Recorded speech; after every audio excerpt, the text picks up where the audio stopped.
Good afternoon, everyone. I'm Richard Green. I'm director of the USC Lusk Center for Real Estate, and this is Lusk Perspectives, a podcast about real estate and real estate adjacent things, particularly here in Southern California. I am very happy to have as my guest today Kyle Ransford. Kyle is the founder and managing director of Cardinal Investments, who has done very innovative work, particularly in affordable housing space. And that creativity is why I wanted to bring him onto the show because, as I'm sure our audience knows, trying to produce something that people can afford in Southern California is a very challenging thing to do. And I thought our audience would really love to hear about, Kyle, how you've gone about doing it. But first of all, I'm going to ask you to do what we do with all of our guests, is to tell us a little bit about your story about how you got to where you are right now. Yeah, you bet. My story is a bit of an entrepreneurial one. I grew up in La Crescenta, attended Flint Ridge Prep, went to Cal Berkeley for a year, transferred to SMU, and then after finishing at SMU, moved back to Manhattan Beach in Southern California. And the very first thing I did was I was initially going to go be a loan broker, and the loan broker I was going to work for said, "Oh, this is a terrible time. Don't come be a loan broker." So I said, "Whoa, I don't know what to do here." And I What cashed what year advance was that, Kyle? I'm sorry to that. interrupt. Yeah, no, sorry, that was 1994. So I ended up looking around a bit and cash advancing a bunch of back then. In college, everybody they tried to get you to sign up for all kinds of credit cards, and I had about $150,000 worth of credit on credit cards I had collected. So I cash advanced my credit cards and bought an asset from the RTC, not too far from USC, actually, on 1200 block of 53rd Street, so a little far south from SC, and rehab that and essentially flip that, and started on my journey of buying property from the RTC in investments in that regard. And then after a couple of years, kind of wanted to broaden my horizons and attended USC for business school and got an MBA at USC. Then did some investment banking at Houlihan Lokey.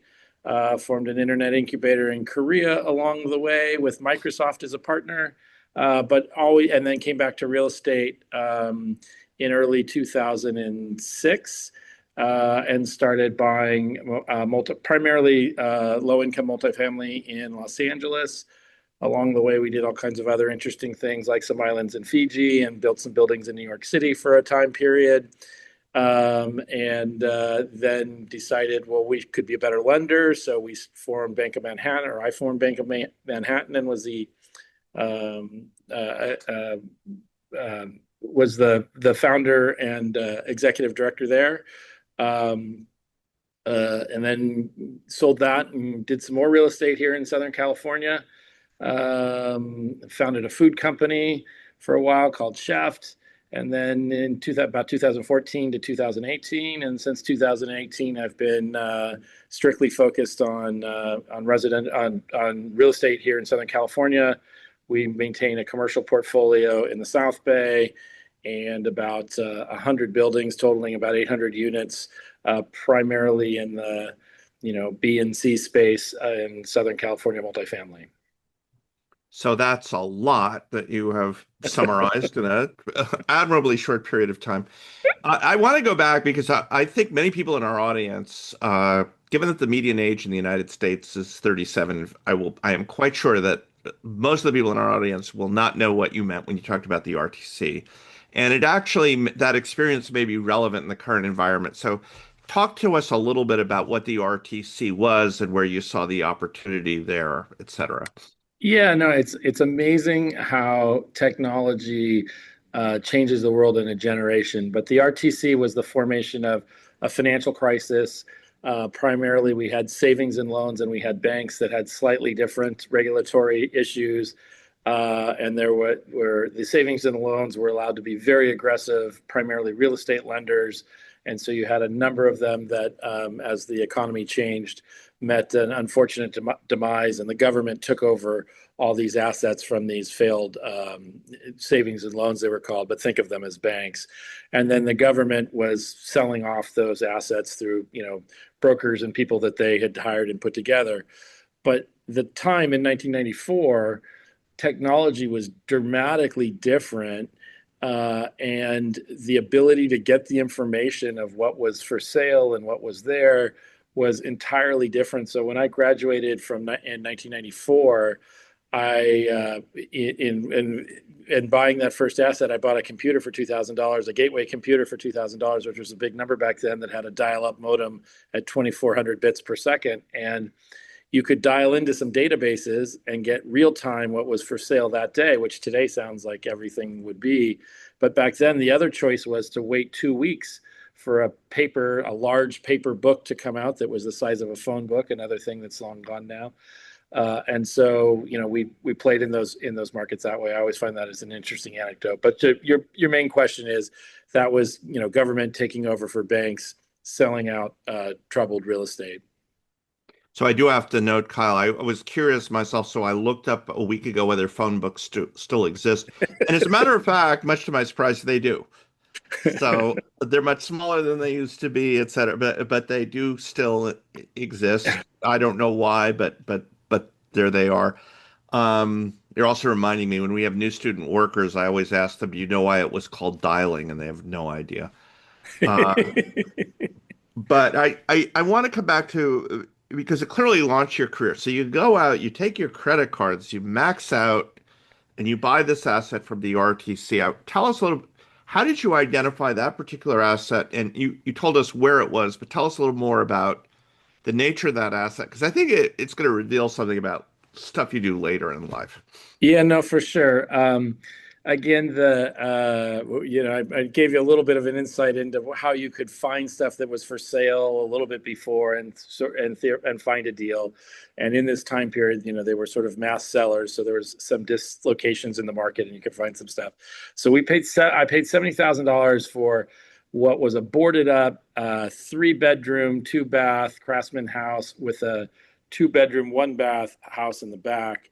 And back then, for $20,000, you could take the whole thing down to the studs and repair the whole thing, ground up with new plumbing, new electric, new kitchens, baths, roofs, the whole thing.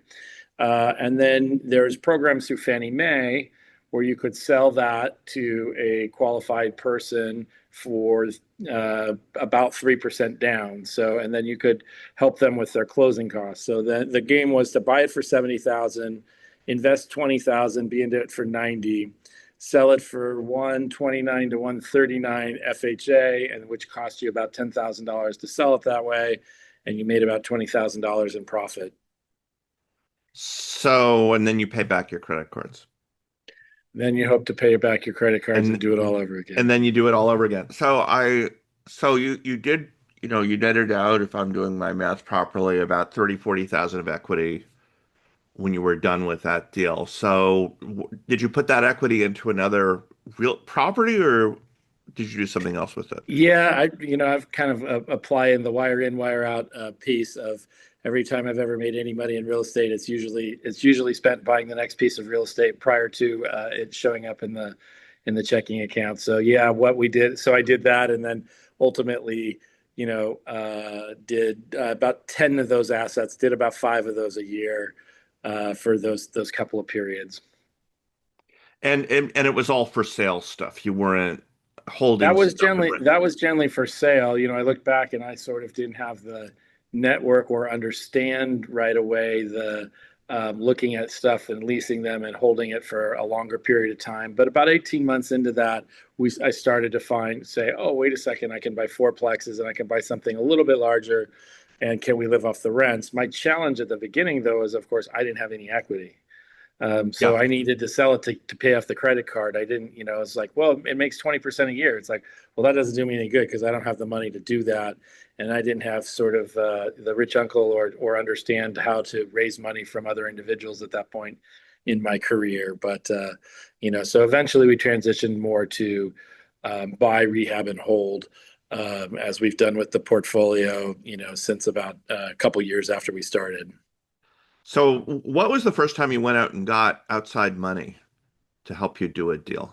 Do you As remember? I was doing that, I had the accountant that I was working with said, "Ooh, this seems pretty interesting. I see how all these are working out. I'd like to be a partner." And so we started a partnership there. So about 2 years into it, more by happenstance than anything, my accountant saw how well we were doing and decided he wanted in on some of the action. And so then that started to change my mind and change my mindset. And frankly, I was still learning at that point Sure. of what that looked like, what that meant. I had some idea how to underwrite it from school, but sort of a limited understanding of how to form an LLC and what a splits would look like. And again, information was so much harder to come by back then.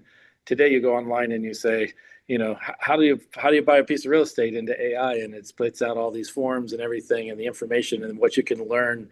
You can learn in an afternoon what back then took a couple of years of practice to sort of stumble onto. Yeah, but that said, AI still can't find that accountant who saw what you were up to and thought, hey, that guy seems to know what he's doing. I'd like to put some of my money in real A estate. 100%. Like again, like everyone should be super fortunate of the world that we live in today, where if you're a go-getter, you can go educate yourself and find podcasts, no different than this, and various pieces to gain information. But information is only sort of the entry ticket. You still have to be willing to go do the work, and I think that's going to persist as we go forward. AI is not taking away, um, you know, AI it will be a tool in real estate. It's not, I don't think it's going to be a destructive employer. Yeah, well, the analog I give is with spreadsheets is, it used to be you'd have 100 guys at 100 desks doing arithmetic before we even had calculators, let alone spreadsheets, and the spreadsheet basically wiped out 100 jobs doing that, right? Yep. Yep. But we still need people to think about what to put in spreadsheets and what to think of it. And I think, prompting is going to be the new version of that, is you're going to need people who know how to 100%. prompt properly and then know Yeah. what to do with it on the other end. No, no, 100%. I even remember like when we were learning Excel and Lotus 1, 2, 3, as you'll probably remember, that was world changing into how to underwrite a real estate deal and what one person could kind of do quickly.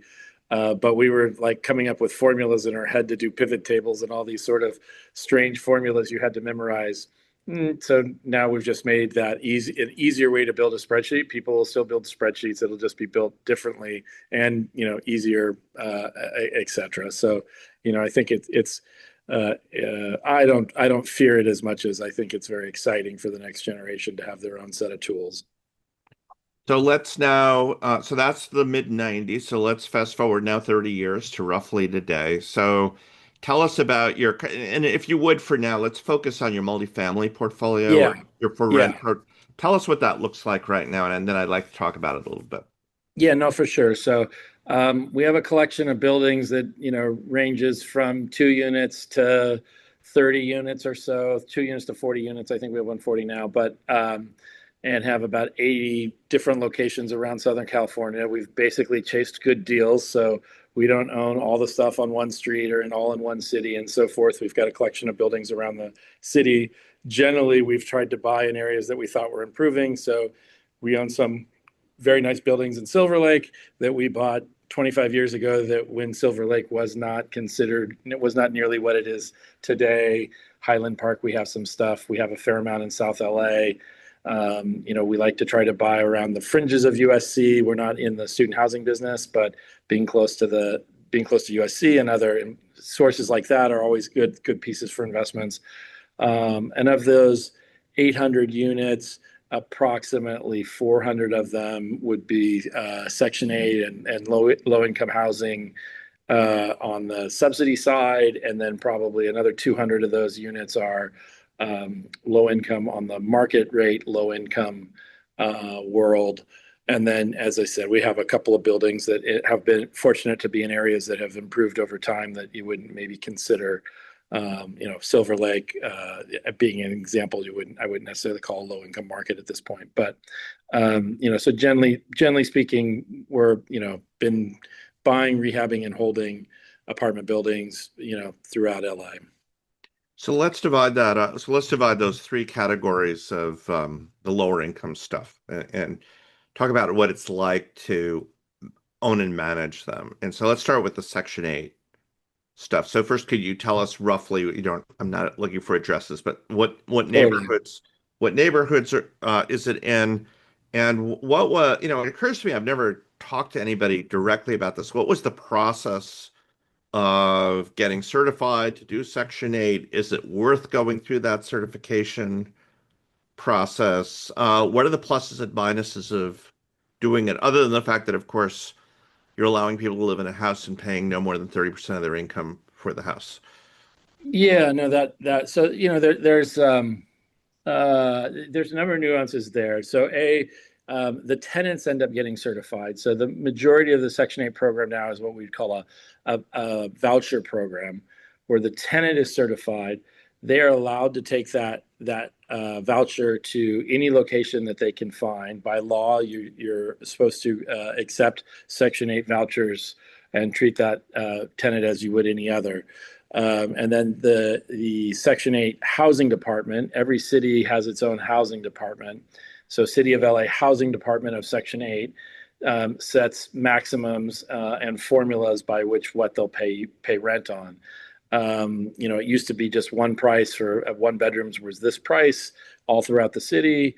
Now they do it by zip code in different places. So you're seeing some what you would call more desirable neighborhoods, people taking Section 8 because they can get a higher Section 8 voucher. The interesting part of Section 8 is, you've got a tenant base that's qualified in that way. The pros obviously are that you've got the government as your partner on the vast majority of the rent. It depends on how employed they are. To the point you just made is the tenant pays 30% of their income towards the rent, and the housing department picks up the balance. So in many cases, that can be quite large, and you've got a stable source of payment from that. And I sort of often say Section 8 as a tenant base has sort of three components to it. It has people that are working very hard, have a family situation that makes it challenging, maybe a single mother of four, but as an employed single mother of four, trying to make things ends meet and so forth, and is a hardworking, wonderful person in trying to contribute to society. It has a group of people that have had a lot of trauma in their life, but are really working through trying to get through, kind of get through the day, etc. And then it also has a group of people that may have some larger mental issues, substance abuse issues, etc.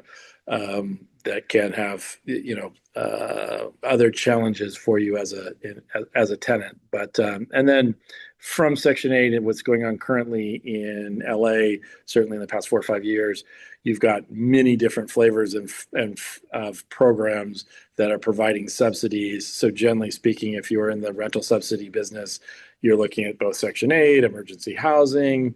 The VA has programs. So there's a number of programs that some of which have their pros and their cons. The big pro is the one that you're looking for is where the tenant is going to. This isn't a program that's going to run out on the tenant. There's a lot of the emergency housing where they gave them housing for 2 years. It's challenging because those people, generally speaking, are having a harder time transitioning from assisted housing to market rate paying payers. I guess I used the wrong terminology, but I thought if you, as a Section 8 landlord, you had to submit yourself to inspections that normal market rate landlord would not. Is that not true? Doesn't HUD have to come? Section 8. So there, some of you may be there's a couple other there in this space. There's other in the spaces. HUD programs is a different piece and a different kind of operation. Those funds are coming direct from the federal government. Generally speaking, those funds have been come by. They help fund you to build a building, and then it is operated as a HUD building for 50 years before it comes off those restrictions. In that case, you're qualifying as a manager, you're qualifying as a builder, etc. The Section 8 element piece also does have inspections, so that you can't just quote, be a slumlord. And so before you come to an agreement with somebody on their tenancy, you file the paperwork, they do an inspection prior to coming in, and then they do some annual or quadrennial inspections of the unit to make sure that the unit is kept up. So that is a another hurdle of the Section 8 business is the inspections and what comes with the inspections. They're meant to, of course, make sure that there's a fair offering is coming from the landlord. But as bureaucracy takes over, those can be challenging things. The biggest challenge, frankly, is just the delay of time. Well, and so that's a complaint I've heard from other landlords who have, um, as you said, you're technically not supposed to refuse Section 8, but they're refusing Section 8. And Correct. it is the Correct. complaint is it takes so long to get that darn inspector in here. I have to go 2 or 3 months without rent at all. And why would I do that when I can get, particularly in a place like Los Angeles, a Yeah. market rate tenant in right away? Yeah. Generally speaking, that's true. In the realities is Section 8 is supposed to pay a rate that is similar to market. What really happens though is you're generally getting 20% more in rent, something like that, 10 to 20% more in rent than you can from a quote market rate person. And the government as your credit is likely better than the market rate credit that you're going to get in those positions. The challenge is it can take a long time to move somebody in. We've had them last 6 months at times. Occasionally it happens in a month, but generally speaking, it's 2 to 3 months to move them in. That also kind of prevents people from moving a lot, though. So, there's pros. There's some of the You know, things that are challenges. It's a little bit challenging for them. They have to fill out a lot of paperwork in order to move. So, well, that's the most nuanced description of the benefits and costs of Section 8 I've ever heard from a yeah, landlord. That was yeah. really helpful. The other very interesting one is that a Section 8 person, if they get evicted, will lose their Section 8. So, like any of us, if we had somebody paying for a significant part of our housing, you'd be kind of very careful not to do that. So, you have some pieces there, and many of the people are challenged for other reasons. And as you're evicting them, though, you're still collecting from the Section 8 department. So, while you might lose it on the way in, you have a little bit more credit and security kind of throughout the tenancy. And so, again, as with many things, it's a business unto itself, and you got to kind of understand the nuances and make sure you're taking advantage of the advantages and dealing with the disadvantages. So the other category is just sort of what's sometimes called naturally occurring affordable housing, NOAH. So stuff that gets no subsidy and yet is affordable at least at, let's say, 80% of area median income. Um, so tell us about how that works and how you manage to make that work in a place that's as generally expensive as Los Angeles. Yeah, when you're buying buildings, there's a difference between the cost to develop them and what they're worth based on the income streams at low income levels versus when you're buying them, you're looking at finding a price point that's similar. And generally speaking, we've been in the value add business with rent control of buying buildings that tend to have deferred maintenance, tend to have lower paying rent control tenants. And as those tenancies turn over, fixing them up in a nicer fashion to attract the better quality Section 8 tenants. And then generally, we're really focused on putting in air conditioners, washer and dryers, and dishwashers. And we've all lived in places without those things. When you live in a place with those things, you don't want to move back to one without those things. So, we spend a lot more money up front on our units than most, and try to have a longer term tenancy, which works a percentage of the time. But so operating at this lower piece is just kind of, again, what's the profile of the building? What are the locations? We've got buildings within the same markets that we've said, hey, we have a great tenant base here. We don't want to upset it with the risk of the wrong tenant in this mix.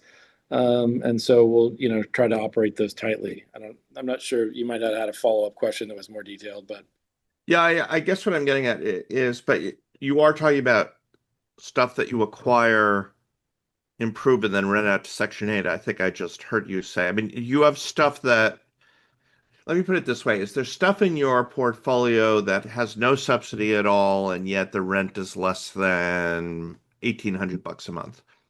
Yeah, sure. We have a building we were talking about today, the Kansas and 42nd Street, right by Emmanuel Arts High School, not too far from SC. The Coliseum is 40th Street for those folks that might not know. So a couple blocks south of the Coliseum, basically, 20 unit single building that, and that market rate tenant there is like $1,300. A Okay. Section 8 tenant might achieve $1,800. We've made the strategic decision with that building to try to be market rate rather than Section 8 for various reasons. So in those cases, and in real estate in general today, with inflation, the challenge of it's very difficult to be a value add buyer. So most of the stuff we're looking at today is less add because there's not a lot of value in the ad. Like it wouldn't be inconceivable to pay. We've got a building like in Pasadena area. We paid 130,000 a door. It cost 150,000 to fix up the units. That's a more of a market rate building, but even fixing up a low income unit today is every bit of $50,000 and maybe 75, depending on the unit size, and what improvements are needed to be made. So when the units themselves are selling for 100 to 150, it gets very difficult to put in that kind of improvement dollars. And I think that's one of the overall challenges that you see in the market today, and why the increase in supply has slowed down is just the cost. Generally speaking, the cost side, and then of course interest rates have hurt the value side as well. So do you ever look when you're looking to acquire is how often you observe property that's just so badly managed that you know that by just managing it correctly that you can get extra value out of it. So not very 80% of often. the time. Oh, 80% of the time. It is really hard to really manage something well. In the end, everyone goes like, "Oh, it's mismanaged." It's because it's really hard to manage something well, especially in the smaller building category where you don't have on-site managers, you don't have economies of scale, et cetera. But even in the larger categories, most of management is done by third parties. The incentive structure gets disaligned when you have third-party management. So I would argue that the majority of real estate has a management opportunity. So that's just so I one of the things that frustrates me sometimes is when you talk to people about real estate, they'll act like it's coupon clipping, as opposed to running a business. And in fact, it's not. It's actually hard to do it well. So I'm really glad to be having this part of the conversation. So tell me what other people do wrong that you do right, or is that giving away your secret sauce? No, there's no secret sauce in it. Like the hard part is actually doing it, not knowing what to do. But for one, we manage everything ourselves, so we have a management team in house versus third party. The challenge when you hire a third party manager is, they take 5-6% of the rents. So if the person's paying $1,500 a month, 5% is $75. um, that's not a lot of money to collect the rents, to deal with anything, any phone calls, etc. And what ends up happening is a management company, the only way to survive as a third party management company is to either provide no service so it doesn't cost you anything. So just don't pick up the phone when people call and don't go try to do a nice job out there, and or overcharge for anything that you're doing and make profits on the stuff that you're doing. So as an owner, you either get something that is lightly managed and a problem, or somebody's spending a bunch of money at your building and less concerned. And as an owner, you can be involved and so forth. That dynamic changes as you get into institutional real estate and you have 400 unit complexes and so forth, right? But Sure, of in course. in But smaller, so, and again, this is not saying anything bad about anybody in property management. Property management is it's just hard. Tenants call, tenants have complaints, things go wrong, the check gets lost in the mail. All of those things, when you add up that your employees are, $30 to $50 an hour, you only have an hour a unit a month to spend on that building. and it can go by really, really fast.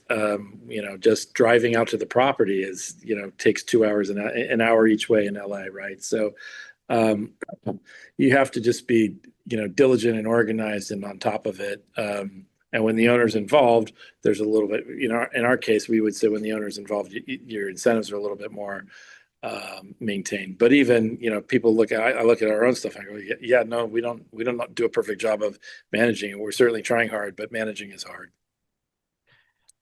So are you just in, how many municipalities are you in, would you say, roughly speaking? And 10. Okay. So is there a municipality you really like doing business in relative to the others? Or is there a municipality you really dislike doing business in relative to the others? um, it's interesting because, well, I sort of look at this and say the opposite of what everybody says. City of LA has all kinds of challenges to manage in it, starting with all the rent control, all the rules, all those pieces.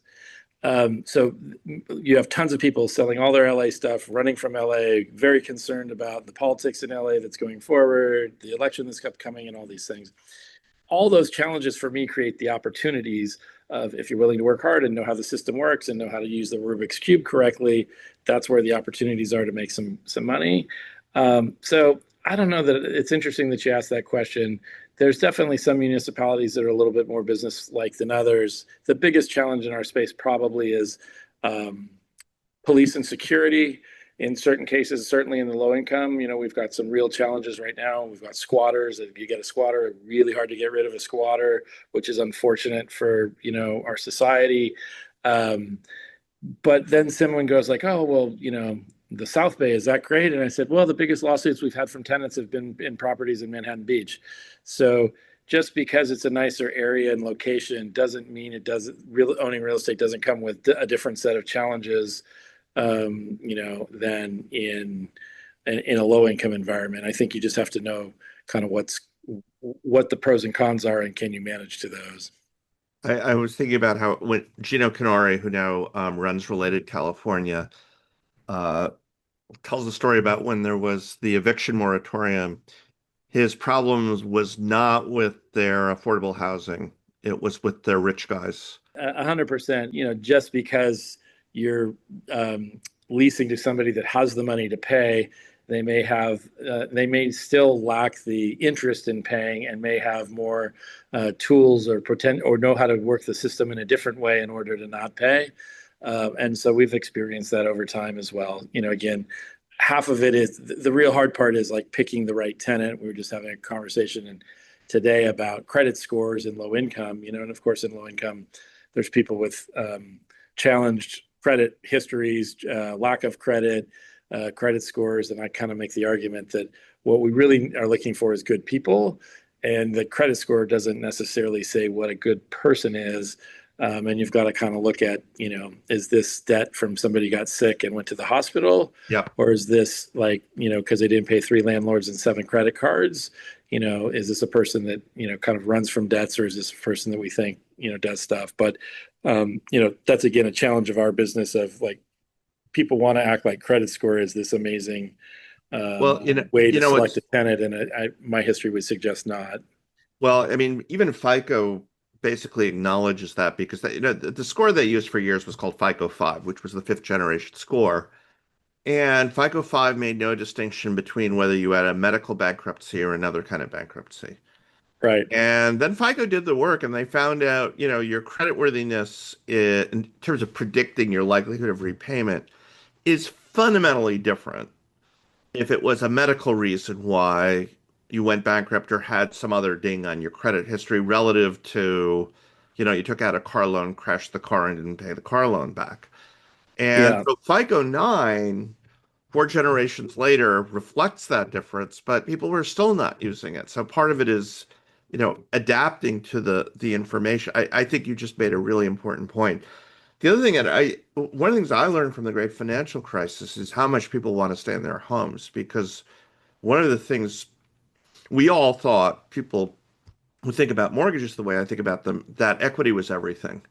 That if you were upside down, you would be ruthless and you would leave. And what we found was So long as people were the actual homeowners in a house as opposed to an investor, and so long as they didn't have an exotic mortgage product that blew up on them, people would do anything to pay their mortgage and stay in their house, even though it wasn't financially rational.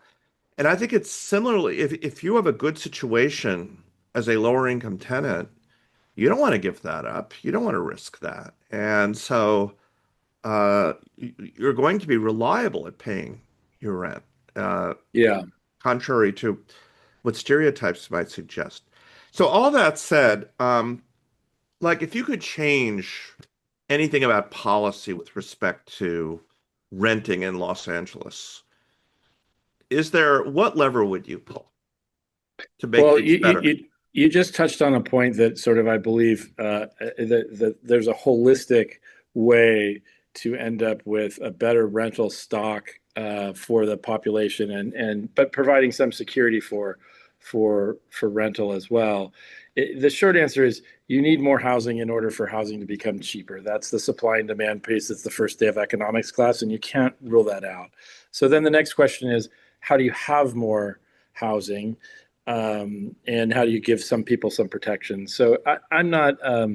Many people can't stand rent control. Think it's a terrible thing. I believe there's some pros and cons of rent control, and think that it's a reasonable bargain that if rents go up by 3% a year or relatively with inflation, that we're not throwing these people out of the homes because they happen to be in a home and the air is improved, et cetera.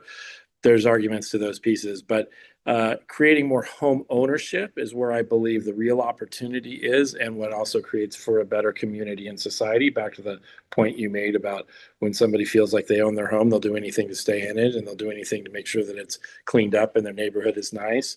And so, for me, the one policy piece that I would love to see changed is the body of law that is prevents and the circumstances that prevents the creation of condos. And I think it's particularly important in Los Angeles, and the future of Los Angeles is we've covered pretty much every piece of land that we can. We are experiencing some upzoning opportunities in the way that the states come in various pieces. But if we could holistic, but we're still not creating for sale condos. So we're trying to get people to build rentals, which we need more rentals. That's true too. However, if we built more condos, you'd have people buying those condos that are in rentals, and the rentals would become available. And there is some level, I don't like the word trickle down, but there is some level of the sort of the shuffle We call it of, filtering in yes, economics.